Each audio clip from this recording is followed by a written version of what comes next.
Assalamualaikum warahmatullahi wabarakatuh. Selamat pagi dan salam sejahtera untuk kita semua. Baik, kita berjumpa lagi dengan pelajaran Bahasa Indonesia. Pada kesempatan ini kita akan membahas kompetensi dasar menulis surat lamaran pekerjaan atau surat lamaran kerja yang saya tambahi dengan menulis kurikulum vitae atau CV.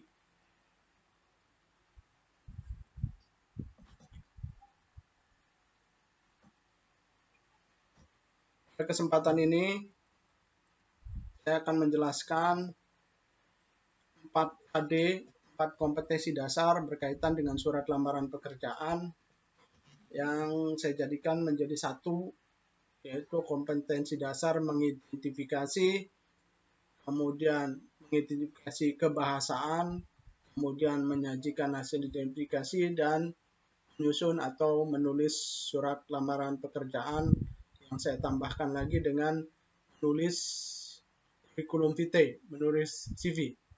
Baik, kita lanjut ke berikutnya.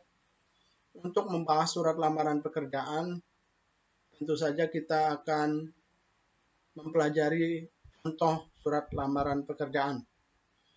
Sebelumnya saya beritahu bahwa untuk pembahasan surat lamaran pekerjaan kita mengenali sekilas saja, ya.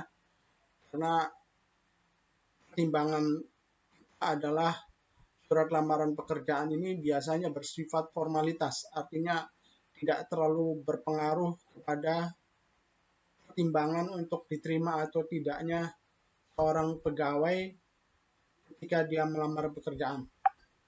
Baik.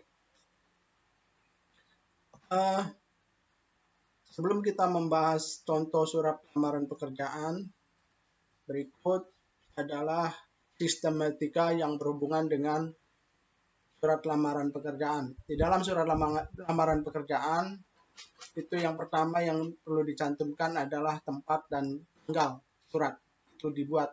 Tempat itu biasanya nama kota, kemudian tanggal di dalamnya ada tanggal, bulan, dan tahun.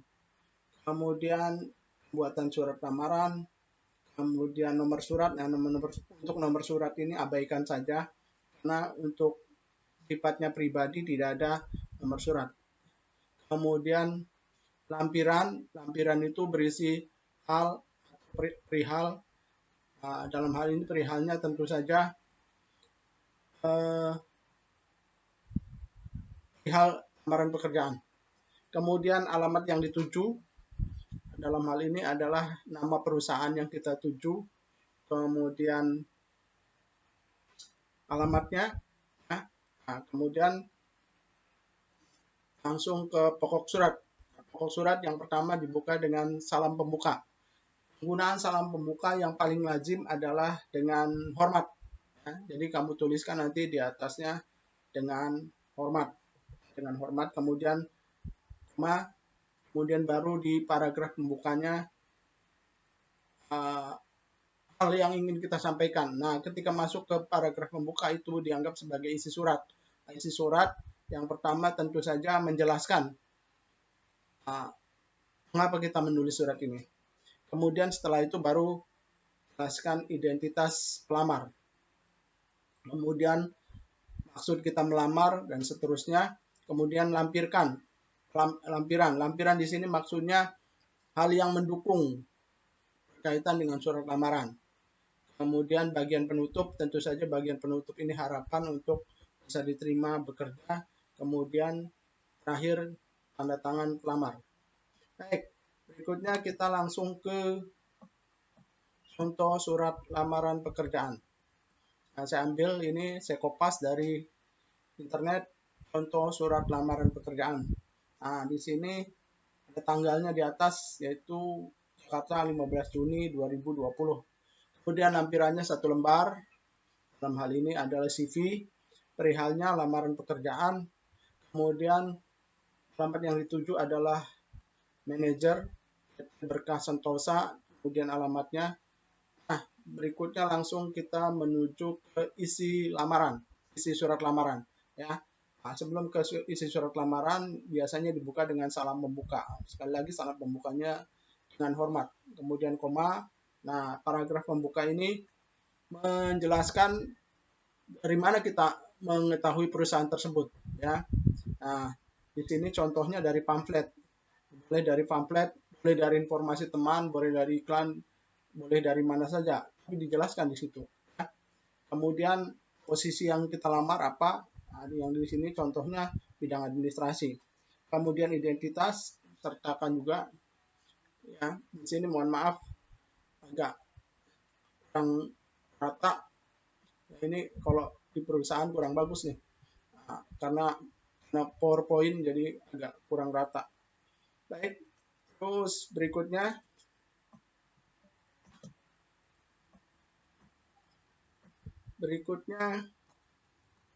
nah, maksud tujuan melamar itu ngapain? Nah, jadi tujuan melamar di sini agar diangkat menjadi karyawan di perusahaan. Kemudian lampirannya adalah fotokopi, jasa terakhir yang legalisir, pas foto dan seterusnya. Terakhir penutup, ya. Dan terakhir di sini jangan lupa disertai dengan kata hormat saya, kemudian nama dan tanda tangan. Untuk perusahaan yang swasta biasanya kita bisa kopas dan diketik. Tapi kalau perusahaan itu milik pemerintah atau kita mau jadi pegawai pemerintah, maka biasanya ditulis tangan. Ya, jadi ini opsional aja. Nah, tetapi kebanyakan ini sifatnya hanya formalitas. Makanya kita tidak membahas, saya tidak membahas terlalu mendalam untuk surat lamaran pekerjaan ini. Kita akan membahas lebih dalam tentang kurikulum vitae. Nah, sebelum membahas kurikulum vitae, akan saya sajikan contoh kurikulum vitae. Atau bahasa Indonesianya daftar riwayat hidup. Sebetulnya bukan daftar riwayat hidup ya, daftar riwayat diri, potensi diri yang akan kita jadikan sebagai dasar bahan pertimbangan perusahaan untuk bisa menerima kita. Nah, di daftar riwayat hidup atau CV ini jangan lupa disertakan foto. Ini nih sekarang ini harus kreatif ya. Jadi sertakan foto, kemudian fotonya jangan terlalu formal. Kemudian usahakan yang mencerminkan kepribadian Anda. Ya. Jangan fotonya yang kaku. Atau juga jangan fotonya yang terlalu santai. Jadi usahakan yang kira-kira wajah kita itu mencerminkan kepribadian kita. Baik, di dalamnya ada identitas diri. Identitas seperti biasa di sini, tanggal nama, tanggal lahir, alamat singkat saja, ya. Terus email, nomor telepon, kemudian kalau kita punya sosial media atau media sosial, cantumkan di sini. Kemudian personal skill, ya, apa saja cantumkan. Kemudian pendidikan itu bagi dua, ada pendidikan formal, ada non formal. Kalau misalnya tidak punya pendidikan non formal ya nggak masalah, ya. Pendidikan formal dimulai dari pendidikan yang paling tinggi, kemudian pendidikan menengah sampai dengan pendidikan dasar. Kemudian ekskul atau organisasi yang kita ikuti, kemudian pengalaman kerja, kalau punya prestasi yang pernah dicapai, hobi dan seterusnya. Ya, ini nanti kita bisa tiru untuk hal seperti ini. Baik, berikutnya kita bahas tentang sistematika atau apa saja hal yang harus kita tuliskan pada saat menulis CV. Yang pertama, ya aturannya ketika menulis CV itu kita tuliskan semuanya secara singkat saja. Singkat, jelas, dan tidak bertele-tele. Ya. Kemudian gunakan kata-kata yang lugas. Diksinya, pilihan katanya yang lugas.